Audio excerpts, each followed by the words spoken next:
Hey there, and welcome to Crazy Pepper, the channel where drama sizzles and revenge burns hotter than ever. If you love jaw dropping twists, bold characters, and stories that keep you guessing till the end, you're in the right place. Subscribe and dive into gripping tales of betrayal, karma, and ultimate payback. Get ready for unforgettable moments and satisfying endings, only on Crazy Pepper. Hit that bell and let the drama begin. The coffee was cold, just like everything else in our house these days. I sat at the kitchen table watching my wife Elaine apply her third coat of lipstick in the hallway mirror and couldn't help but think how fitting it was. Cold coffee for a cold marriage. "You're going to be late for work," she said without looking at me, her voice carrying that familiar edge of irritation that had become our morning soundtrack. "I'm the boss, remember?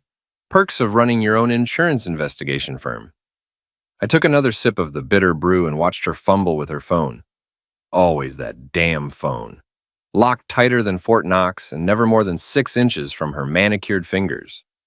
Elaine worked at Morrison & Associates, the city's premier advertising agency. Account executive, she called herself. Big accounts, bigger ego. She'd been working late a lot recently. Very late. The kind of late that comes with smudged makeup and stories that didn't quite add up. "Don't wait up tonight," she said, finally turning toward me. "We're pitching the Henderson Group tomorrow. Could be huge for the agency." I nodded, playing the supportive husband. "Sure thing, I'll pick up Ethan from soccer practice."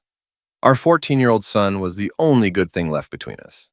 And lately, even that felt strained.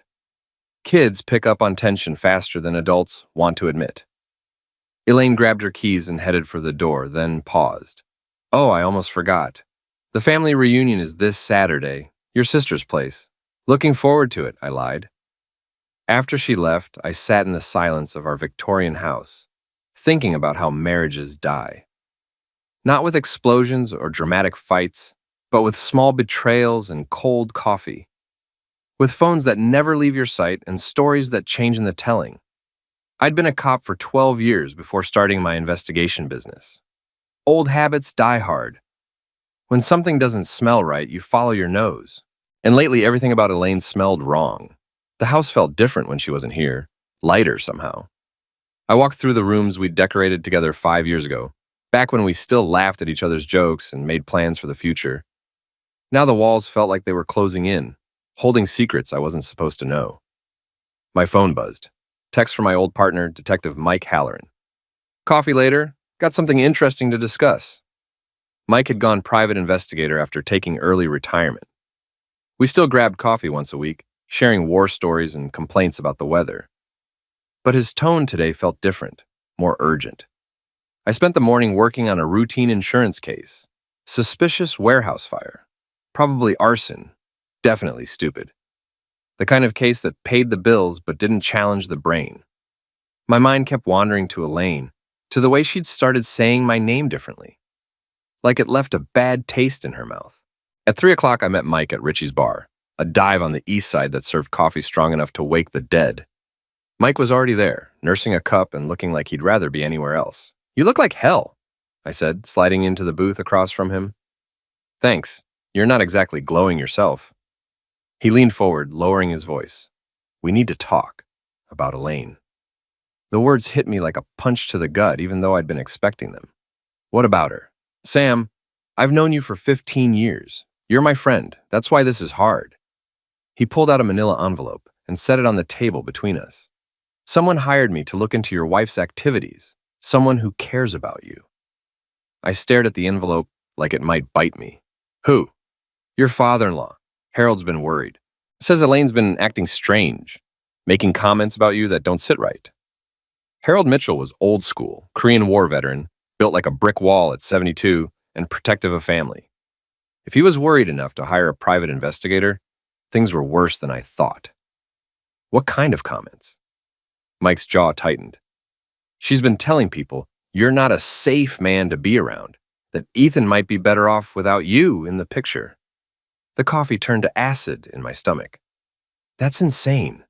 I've never laid a hand on either of them. I know that. Harold knows that. But she's building a narrative, Sam, and it gets worse. He opened the envelope and spread photos across the table. Elaine entering a downtown hotel with a man I recognized. Julian Mercer, the agency's so-called strategic consultant, a trust fund baby with perfect teeth and a handshake like a dead fish. I'd met him at a few company parties. How long? I asked. At least 6 months. Maybe longer. Mike gathered the photos. There's more. Financial records show she's been moving money around. Small amounts, but consistent. Building a nest egg. I felt something cold settle in my chest. Not anger, not yet. Something colder and more dangerous. The same feeling I used to get when a case was about to break wide open. She's planning to leave. That's what it looks like. And she's going to try to take Ethan with her. The family reunion suddenly made sense. A public forum, lots of witnesses. The perfect place to plant seeds of doubt about my character. Make me look unstable, dangerous. Set the stage for a custody battle I couldn't win. What do you need from me? I asked. Mike smiled grimly. Nothing yet. Just be ready. And Sam, don't let on that you know. Let her make her play. We'll be ready for it. That night, Ellen came home from soccer practice tired and quiet. We ordered pizza and watched a game on TV, but I could feel him studying me when he thought I wasn't looking. Dad, he said during a commercial break. Yeah, buddy? Are you and Mom getting divorced? The question hung in the air like smoke. I wanted to lie to protect him from the ugliness that was coming, but Ethan was smart, and he deserved better than comfortable lies. I don't know, son. Maybe. Would that scare you? He thought about it for a long moment. A little, but things have been weird around here. Mom's always angry, and you look sad all the time. If anything happens between your mom and me, it won't change how much I love you. You understand that, right? He nodded, but I could see the worry in his eyes. 14 years old, and already learning that adults can't protect you from everything. Elaine came home after midnight, claiming the Henderson group meeting had run late. She smelled like wine and expensive cologne, not her usual perfume. When she kissed my cheek goodnight, her lips felt like ice. I lay awake listening to her breathe, planning my next move. She wanted to play games? Fine. But she was about to learn that her husband wasn't the safe, predictable man she thought he was. In my line of work, you learn that everyone has secrets. The trick is knowing which ones matter and when to use them. Elaine thought she was playing chess while I played checkers. She was about to find out how wrong she was. Saturday morning arrived gray and drizzling, perfect weather for a family reunion that promised to be anything but pleasant. I dressed carefully, khakis and a button-down shirt, the uniform of a harmless suburban dad, the kind of man who wouldn't hurt a fly. Elaine was in the bathroom, applying makeup with the precision of a surgeon. She'd chosen a blue dress that showed just enough leg to be interesting, but not enough to be obvious. Everything about her appearance was calculated, from the modest neckline to the pearl earrings that had been her grandmother's. You look nice, I said from the doorway. She glanced at me in the mirror. Thank you, are you ready? We're supposed to be there by noon. Just waiting on you. The drive to my sister Carol's house took 20 minutes through the winding streets of our New England city. Elaine spent most of it on her phone, texting someone with unusual intensity. Every few seconds, she'd glance at me to see if I was watching. I was. But I kept my expression neutral, just a husband driving his family to a boring reunion. Carol lived in a sprawling colonial on 3 acres, perfect for hosting the extended Sullivan clan. Cars were already filling the circular driveway when we arrived. My parents, my brother Tom with his wife and kids, various aunts, uncles, and cousins I saw maybe twice a year. Remember, Elaine said as we walked toward the house, we're a happy family. Don't embarrass me. The comment was so loaded with subtext that I almost laughed. Don't embarrass her? That was rich, considering what I knew about her afternoon activities. Inside, the house buzzed with conversation and the controlled chaos of a large family gathering. My mother immediately swept Ethan away to show him off to relatives he barely remembered, while my father cornered me near the bar. You look tired, son, he said, pouring himself a scotch. Everything okay at home? Dad was retired military, career Navy. He didn't miss much, and he'd never been particularly fond of Elaine. Said she was too ambitious for her own good, though he'd never said it directly. Just work stress, I lied. Big case coming up? He nodded, but didn't look convinced. Your mother wants to talk to you later. Something about Ethan spending more time with us. Before I could ask what he meant, Carol called everyone to the dining room for lunch. 23 people crowded around a table that was never meant to hold more than 12, passing dishes and catching up on a year's worth of news. I found myself seated between my nephew Jake and Aunt Martha, with a clear view of Elaine across the table. She was in full performance mode, charming my relatives with stories about her advertising work and asking detailed questions about their lives. The perfect daughter-in-law. Halfway through the meal, she stood up and tapped her wine glass with a spoon. "I hope you don't mind," she said, smiling at the assembled family, "but I have something I'd like to share." The table fell quiet. My stomach clenched. "Sam and I have been going through a difficult time lately," she began, her voice carrying just the right note of brave vulnerability. "Marriage isn't always easy, as I'm sure many of you know." Murmurs of sympathy rippled around the table. My mother reached over to squeeze Elaine's hand. "The thing is," Elaine continued, "I'm worried about Ethan. Sam's been under a lot of stress with work, and sometimes—" She paused, letting tears well up in her eyes. "Sometimes I don't feel like he's a safe person to be around." The silence that followed was deafening. Every eye at the table turned to me, waiting for a response. This was it. The moment she'd been building toward. The public character assassination designed to make me look dangerous and unstable. I felt something snap inside me, but not in the way she expected. Instead of anger or defensive protests, I felt a cold clarity settle over me. She'd made her play. Now it was my turn. I stood up slowly, my chair scraping against the hardwood floor. When I spoke, my voice was calm and measured. "You're absolutely right, Elaine. I haven't been safe lately." I reached into my jacket pocket and pulled out the manila envelope Mike had given me. Especially not safe for cheating wives and their trust fund boyfriends. I opened the envelope and spread the surveillance photos across the table like I was dealing cards. Elaine entering the hotel with Julian. The two of them kissing in the parking lot of her office building. Julian's hand on her A as they walked into what looked like an expensive restaurant. The gasps around the table were audible. My mother's hand flew to her mouth. My father's face turned the color of old brick. "These were taken over the past 6 weeks." I continued, my voice never rising above conversational level. "There are more, if anyone's interested, including some financial records, showing how my loving wife has been siphoning money from our joint accounts to build herself a little escape fund." Elaine's face had gone white. She reached for the photos, but I was faster, gathering them back into the envelope. "You want to talk about safety?" I asked, finally letting some heat into my voice. "Let's talk about a mother who's planning to abduct her own son and disappear with her boyfriend. Let's talk about a wife who's been telling lies about her husband to justify abandoning her family." "Sam, please," she started. "No." The word came out like a gunshot. "You wanted an audience for your little performance. Well, here's mine. Everyone at this table now knows exactly what kind of woman you are. And more importantly, they know what kind of father I am." I turned to Ethan, who was staring at his mother with a mixture of confusion and betrayal. "Son, I need you to understand something. Whatever happens between your mother and me, it's not your fault.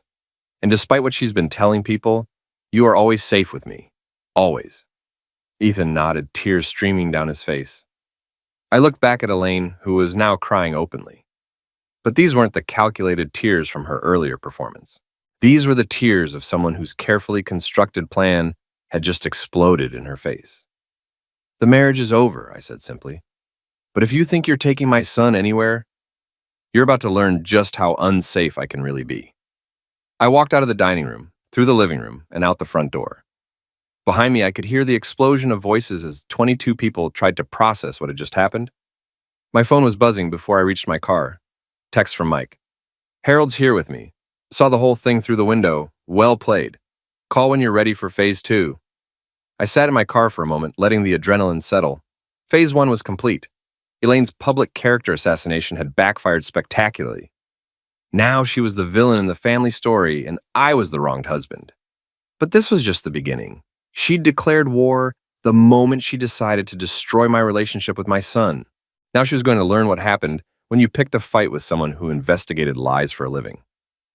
I started the engine and drove home, already planning my next move. The game was far from over. Monday morning found me parked across the street from Morrison & Associates, watching the morning parade of advertising executives arrive for work. The building was all glass and steel, designed to impress clients with its modern sophistication, the kind of place where image mattered more than substance. Elaine's BMW pulled into the parking garage at 8:15, right on schedule. She'd been staying at her sister's house since Saturday's disaster, communicating through lawyers and text messages. Fine by me. It made surveillance easier when I didn't have to pretend to sleep next to the target. My phone buzzed. Mike, checking in from his position at the coffee shop across the street. She's in the building. Julian's car isn't here yet. Copy that. I'll take the back entrance. 3 days of watching had established their pattern. Elaine arrived first. Julian showed up around 9, and they usually met in his corner office sometime before 10. Very professional, very discreet, very predictable. I'd spent Sunday installing listening devices in my own house, perfectly legal since it was my property, and planting tracking software on our shared computer. The beauty of being married to someone for 15 years is that you know all their passwords. Elaine had never been particularly creative with security. The software had already paid dividends. Email exchanges between Elaine and Julian discussing their exit strategy. References to a house Julian was renting in Vermont. Plans to deal with the Sam problem once they were safely relocated.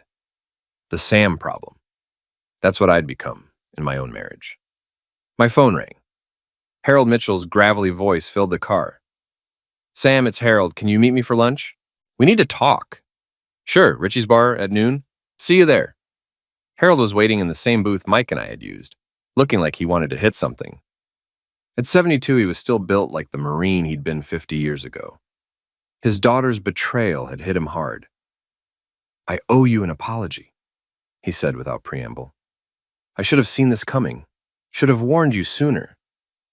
You hired Mike. That was warning enough. Not soon enough. He leaned forward, his weathered hands clasped on the table. She came to see me 3 weeks ago, started telling me stories about your temper, about how you'd been drinking too much, staying out late. Said she was worried about Ethan's safety. The pieces were falling into place. Elaine hadn't just been planning to leave. She'd been building a case for sole custody, poisoning the well with anyone who might testify on my behalf. Did you believe her? Harold's laugh was bitter. Hell no. I've known you since you were dating my daughter in college. You're many things, Sam Sullivan, but violent isn't one of them. That's when I called Mike. Who else did she talk to? Your mother, for one. Carol. Probably others. He pulled out a small notebook.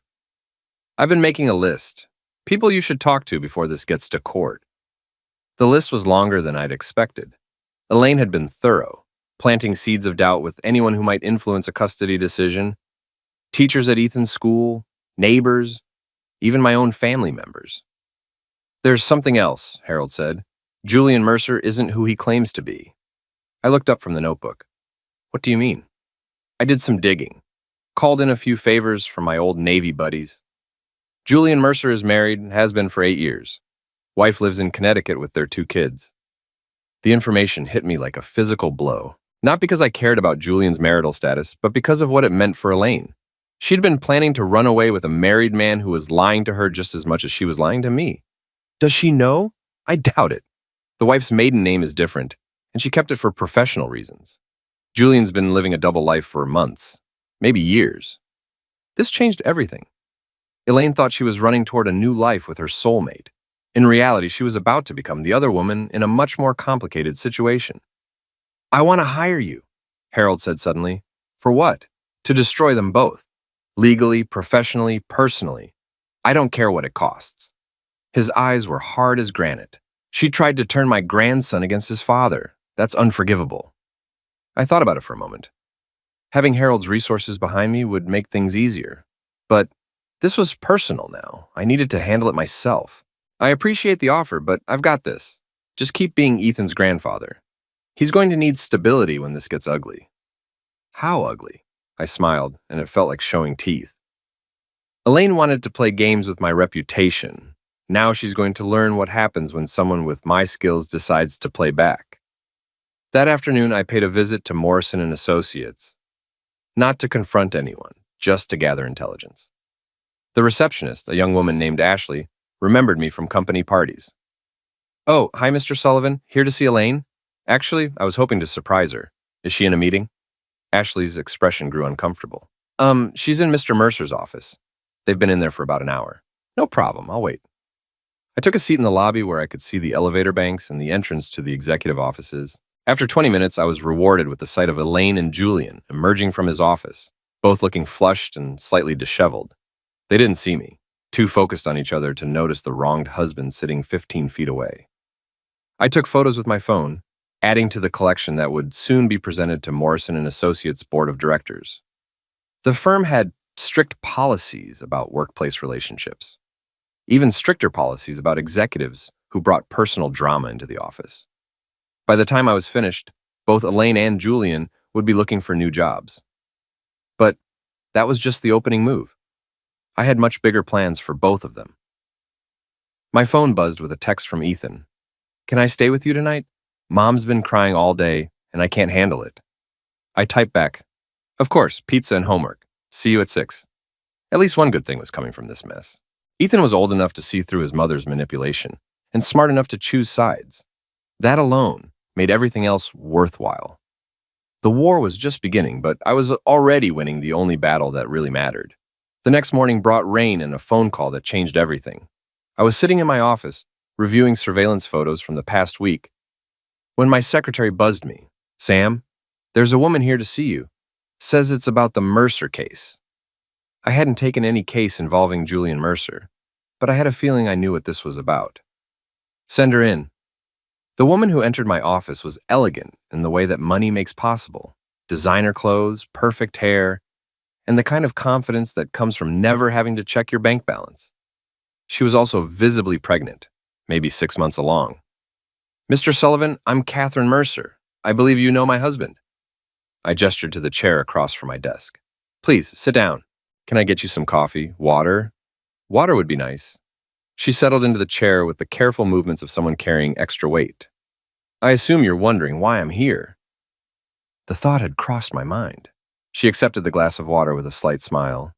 "I hired a private investigator 3 months ago. My husband has been distant lately. Working late, taking mysterious trips. The usual signs. I'm sorry to hear that." "Don't be. I've known about Julian's affairs for years. This one is different, though. He's talking about leaving me, abandoning his children." Her voice hardened. "That's not acceptable." I leaned back in my chair, studying her. Catherine Mercer was clearly not the sufferer her husband thought she was. This was a woman who fought back. "What does this have to do with me? Your wife is the woman he's planning to leave us for. And according to my investigator, you're not particularly happy about the situation either." She pulled a folder from her purse. "I thought we might be able to help each other." The folder contained financial records showing Julian's assets, or rather the lack thereof.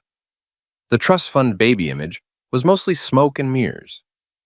His family money was tied up in trusts he couldn't access without his wife's consent. The expensive cars, the designer clothes, the lavish lifestyle, it was all funded by Catherine's family fortune. "He's broke," I said, "worse than broke. He owes money to some very unpleasant people. Gambling debts, mostly. I've been covering for him, but if he leaves me," she shrugged, "well, let's just say his creditors will become much more aggressive in their collection methods." This was even better than I'd hoped. Elaine thought she was running away with a wealthy man who would take care of her. In reality, she was about to become financially responsible for a compulsive gambler with expensive tastes and dangerous debts. "What are you proposing?" "I want my husband back. Not because I love him, that died years ago, but because my children deserve their father, and I deserve the life I've built. You want your wife to face consequences for her betrayal." Catherine's smile was sharp as a knife. "I think we can arrange for both of those things to happen." We spent the next hour planning. Catherine would cut off Julian's access to family money immediately, forcing him to rely on his own resources, which were essentially non-existent. I would accelerate my timeline for exposing their affair, making it impossible for them to continue their relationship in secret. "There's one more thing," Catherine said as she prepared to leave. "Julian has been telling your wife that he's divorced. She has no idea I exist, or that we have children together." The final piece of the puzzle clicked into place. Elaine wasn't just cheating on her husband. She was unknowingly participating in the destruction of another family. When the truth came out, it would shatter whatever romantic fantasies she'd built around their relationship. After Catherine left, I called Mike with an update. He listened without comment as I outlined the new developments. "This is getting complicated," he said finally. "Good. Complicated means more opportunities for them to make mistakes. What about Ethan? How's he handling all this? I looked at the photo on my desk. Ethan and me at a baseball game last summer, both of us grinning at the camera. He's stronger than I expected. Angry at his mother, but not broken. I think he's actually relieved to know the truth. Kids are resilient. Still, you might want to consider counseling. Already set up. First appointment is Thursday. That evening, Ethan and I had dinner at our favorite restaurant, a little Italian place that had been our tradition since he was old enough to sit still through a meal. He was quieter than usual, picking at his spaghetti and avoiding eye contact. "You okay, buddy? Mom called me today. She wants me to come stay with her this weekend." "What did you tell her?" "That I needed to think about it." He finally looked up, and I saw confusion in his eyes. "She kept saying things about you, bad things, but they don't sound like the dad I know." This was the moment I'd been dreading. How do you explain to a 14-year-old that his mother is trying to manipulate him? How do you preserve his relationship with her while protecting him from her lies? "What kind of things?" "She said you've been drinking too much, that you have a temper, that maybe I'd be safer living with her." Ethan's voice dropped to a whisper. "Is any of that true?" I reached across the table and took his hand. "Son, I want you to listen to me carefully. I have never and will never do anything to hurt you. If you ever feel unsafe with me, for any reason, I want you to tell me immediately. Can you do that?" He nodded. "As for the drinking, I have maybe 2 beers a week, usually while watching baseball. You've seen me drink. Have I ever acted differently?" "No. You just get sleepy and complain about the Red Sox." I smiled. "That's because the Red Sox are terrible this year. But here's the thing, Ethan. Your mom is going through a difficult time right now. She's scared and angry. And sometimes when people feel that way, they say things that aren't true. That doesn't make her a bad person, but it does mean you need to be careful about what you believe." "Are you getting divorced?" "Yes, probably very soon." "Will I have to choose who to live with?" The question broke my heart. No child should have to make that choice. "I hope not. I hope we can work something out that's fair to everyone, but if it comes to that, I want you to choose what feels right to you. Not what makes me happy or what makes your mom happy. What makes you feel safe and loved." We finished dinner in comfortable silence, both of us processing the conversation. As we walked to the car, Ethan surprised me with a question. "Dad, what's going to happen to Mom's boyfriend?" I stopped walking. "What do you know about him?" "I saw them together at the mall last weekend." "She doesn't know I saw." His jaw tightened in a way that reminded me of myself. "He looked like an idiot." "He is an idiot, and he's about to find out that actions have consequences." "Good." The simple word carried a weight of anger and betrayal that no 14-year-old should have to feel. Elaine had damaged more than just our marriage with her choices. She'd damaged our son's ability to trust, to believe in the stability of family. That was unforgivable. As we drove home, I made a silent promise.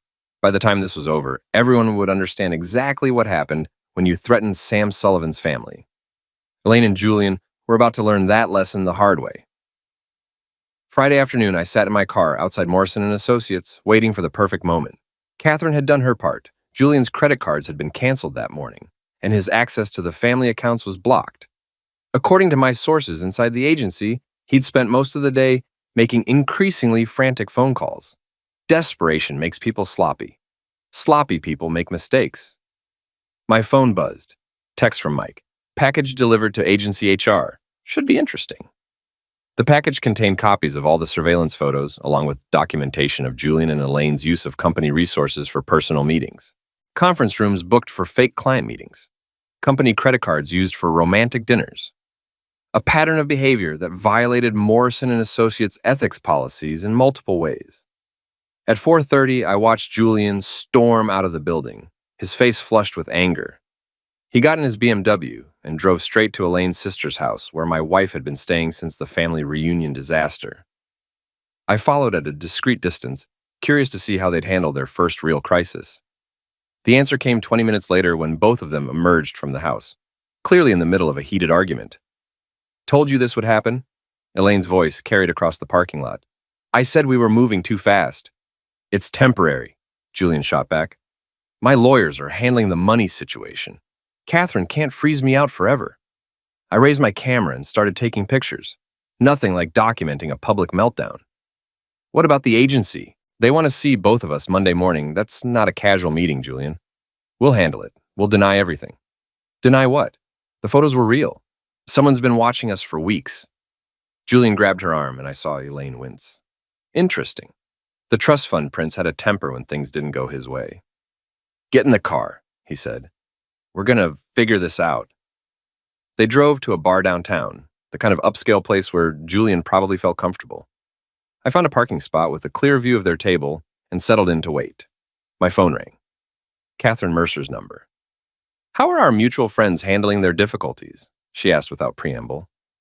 About as well as you'd expect. Julian seems to think this is all temporary. It's not. I filed for divorce this morning. He'll be served with papers on Monday, right around the time he's explaining to his employers why he's been using company resources to conduct an affair. You don't waste time. Neither do you, from what I understand. My investigator tells me you've been very thorough in documenting their activities. Through the bar window, I could see Julian and Elaine huddled over their drinks, their body language screaming stress and recrimination. Whatever fantasy they'd built around their relationship was cracking under the pressure of reality. There's something else you should know, Catherine continued.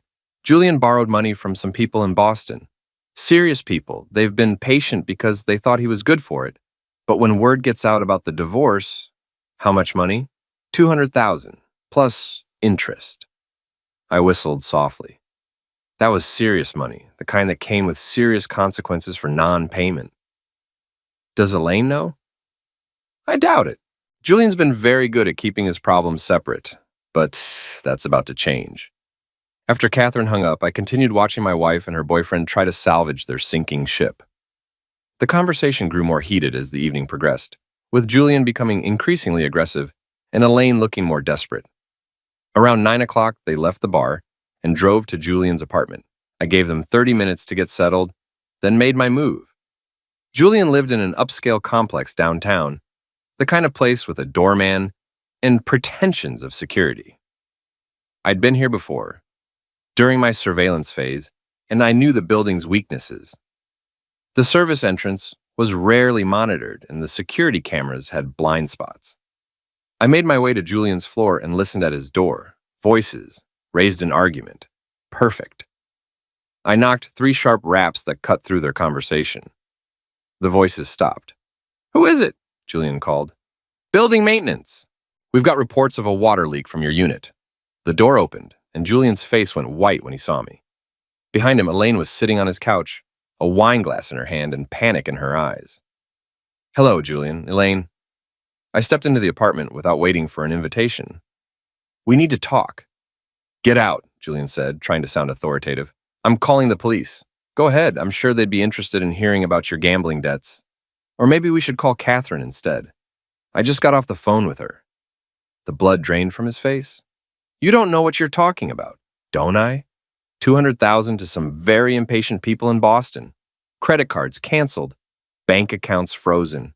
Divorce papers being filed on Monday. I smiled at his expression. Did I miss anything? Elaine stood up, swaying slightly. She'd been drinking more than wine. Sam, what are you doing here? Saving you from making the biggest mistake of your life, though it might be too late for that. I pulled out my phone and showed them the photos from earlier that evening. Their argument in the parking lot, Julian grabbing her arm, both of them looking desperate and defeated. Here's what's going to happen, I said, my voice calm and reasonable. Julian is going to disappear from our lives.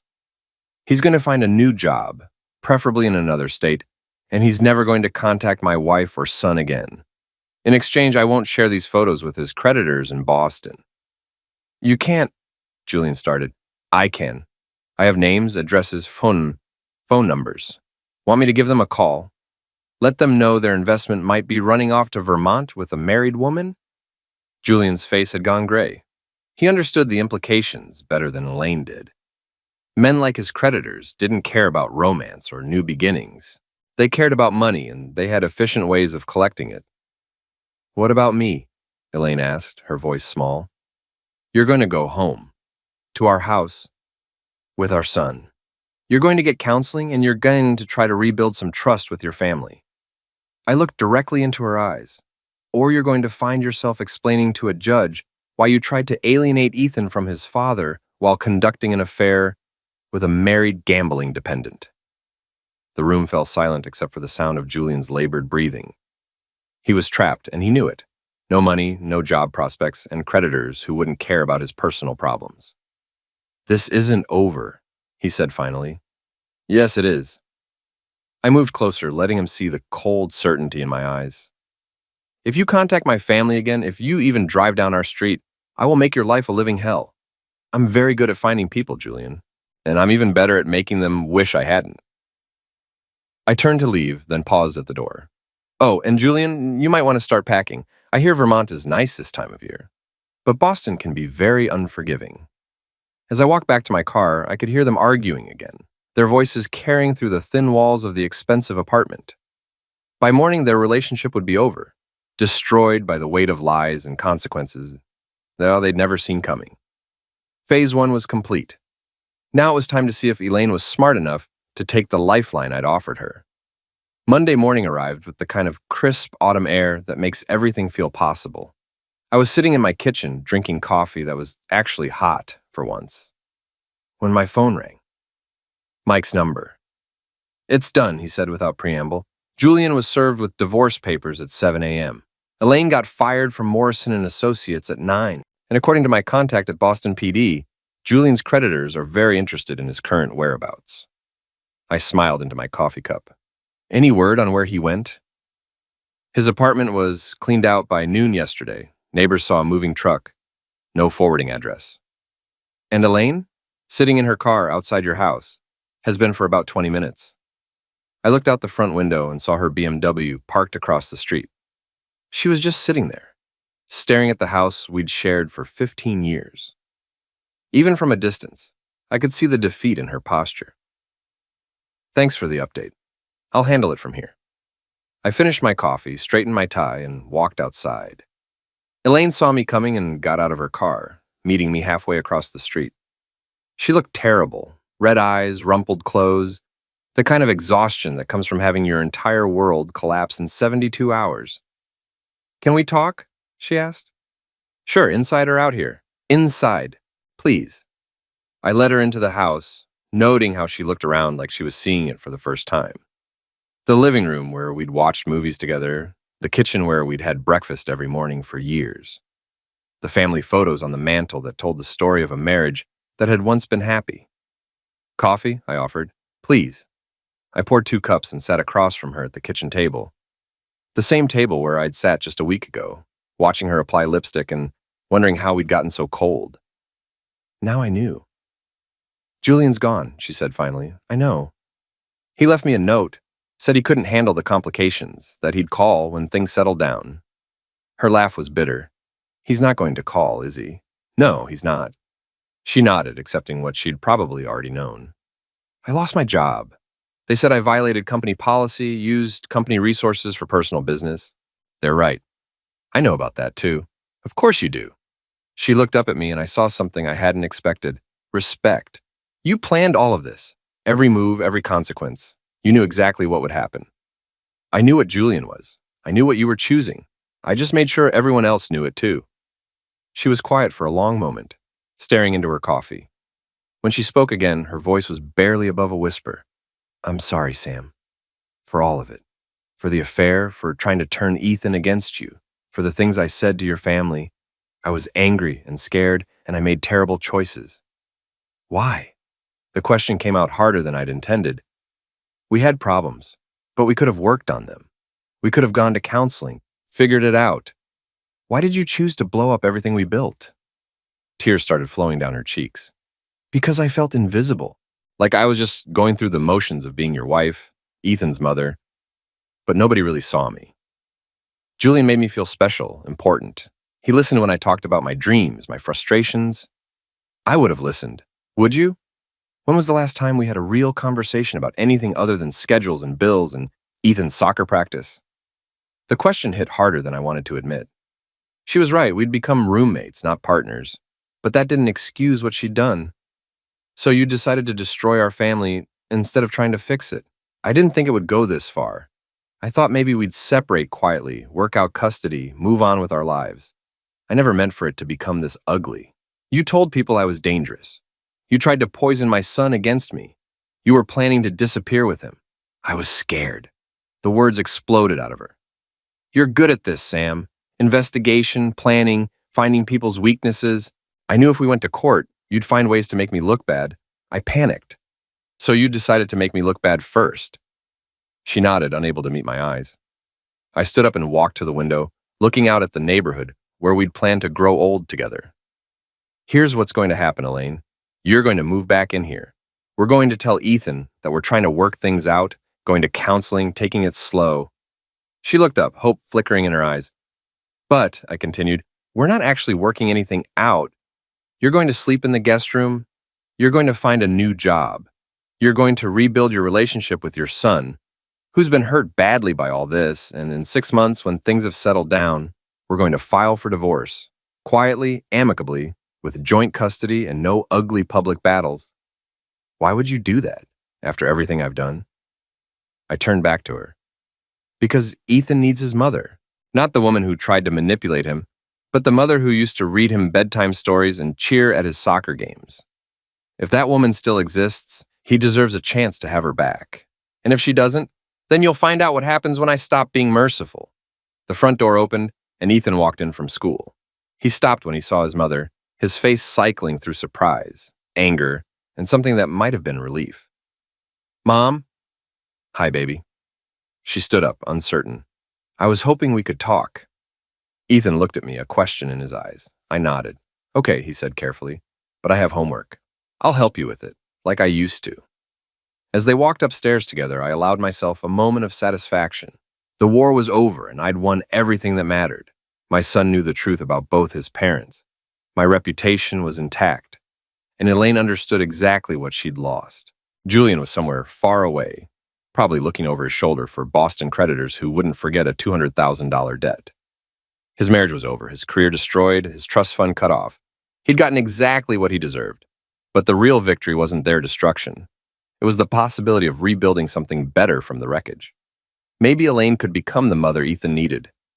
Maybe we could find a way to be friends, or at least civil co-parents. Or maybe she'd prove that some people never learn from their mistakes. Either way, I'd be ready. 6 months later, we signed the divorce papers in a lawyer's office downtown. Elaine had found a job at a smaller agency, taken a significant pay cut, but seemed genuinely committed to rebuilding her life. She and Ethan had started having regular dinners together, working through their issues with the help of a family counselor. Julian never called. According to Catherine, who'd become an unexpected friend, he'd moved to California and was working at a car dealership. The divorce had cost him everything: house, cars, lifestyle, reputation. He was starting over at 45 with nothing but debt and bad memories. Any regrets? Mike asked as we shared a beer at Richie's bar. I thought about it for a moment. About the divorce? No. About how it happened? Maybe. I could have handled some things differently. You protected your son and preserved your family relationships. That's what mattered. Yeah, it was. As I drove home to my empty house, Ethan was spending the week with Elaine. I reflected on the past year. I'd learned that marriage requires more than love and good intentions. It requires attention, effort, and the willingness to fight for each other instead of against each other. Elaine and I had forgotten that lesson somewhere along the way. Maybe our next relationships would be different. Maybe we'd both learn something valuable from the wreckage of our marriage. The house was quiet when I got home, but it didn't feel lonely. It felt peaceful, like a place where new beginnings were possible. I poured myself a scotch, sat in my favorite chair, and allowed myself to smile. The game was over, and everyone had learned the rules. My rules.